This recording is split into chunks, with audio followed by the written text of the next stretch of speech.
শ্রীশ্রীমা সারদা দেবীর জীবনী পর্ব ৬। কামারপুকুরের ছোট্ট সারদাকে শ্রীরামকৃষ্ণ নানাভাবে শিক্ষা দিয়ে গড়ে তুলতে লাগলেন। তারই মুখাপেক্ষী এই কিশোরীর হৃদয়ে প্রথমে তিনি ভালোবাসা দিয়ে জয় করে নিলেন, তারপর নিজের অভিজ্ঞতা লব্ধ জ্ঞানরাশি তাতে ঢেলে দিতে লাগলেন। আর সারদা দেবীও সশ্রদ্ধ উন্মত্ত চিত্তে তা গ্রহণ করতে লাগলেন।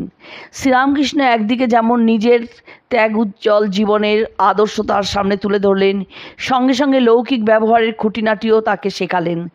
উচ্চ ধর্মজীবন লাভের জন্য কীভাবে চরিত্র গঠন করতে হয় তা যেমন শেখালেন, সঙ্গে সঙ্গে শেখালেন কীভাবে আত্মীয় স্বজনের সঙ্গে ব্যবহার করতে হয়, রাস্তায় বা গাড়িতে কিভাবে চলতে হয়, এমনকি প্রদীপের পোলতেটি কিভাবে রাখতে হয় তাও।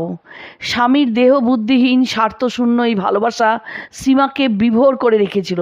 পরবর্তীকালে তিনি স্বয়ং স্ত্রী ভক্তদের বলেছেন, হৃদয়ের মধ্যে আনন্দের পূর্ণ ঘর যেন স্থাপিত রয়েছে। ওই কাল থেকে সর্বদা তা অনুভব করতাম। সেই ধীর স্থির দিব্য উল্লাসে অন্তর কত দূর পূর্ণ থাকত তা বলে বোঝাবার নয়। শ্রীরামকৃষ্ণ সর্বদাই শ্রীমাকে সংসারের অনিত্যতার কথা শোনাতেন। বলতেন, শেয়াল কুকুরের মতো কতগুলো কাচ্চা বাচ্চা বিয়েই কি হবে? শ্রীমায়ের মার অনেক ছেলে মেয়ে হয়েছিল, তাদের কয়েকটি মারাও যায়। সকলের বড় দিদি বলে মা যেমন তাদের কোলে কাখে করেছেন, তেমনি তাদের মৃত্যু শোকও তিনি যথেষ্টই ভোগ করেছেন। তাই শ্রীরামকৃষ্ণ বলতেন, তোমারও অনেক ঘাটাঘাটি হয়েছে, দেখো তো কত দুঃখ কষ্ট, হাঙ্গামের দরকার কি? ওসব না হলে আছো ঠাকুরনটি, থাকবেও ঠাকুরনটি। একদিন সকালবেলায় মা বাড়ির ভিতর নেতা দিচ্ছেন, গোবর মাটি দিয়ে লেপছেন, আর শ্রীরামকৃষ্ণ রঙ্গরস করতে করতে শ্রীমার সঙ্গে কথা বলছেন।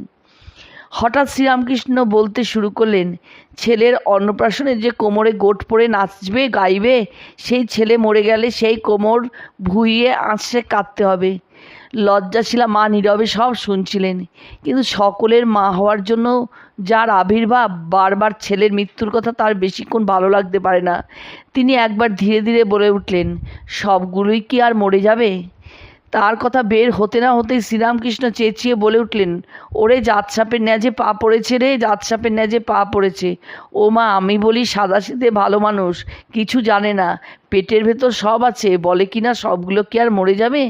তিনি এমন হইচই করে উঠলেন যে মা লজ্জায় ছুটে পালিয়ে গেলেন।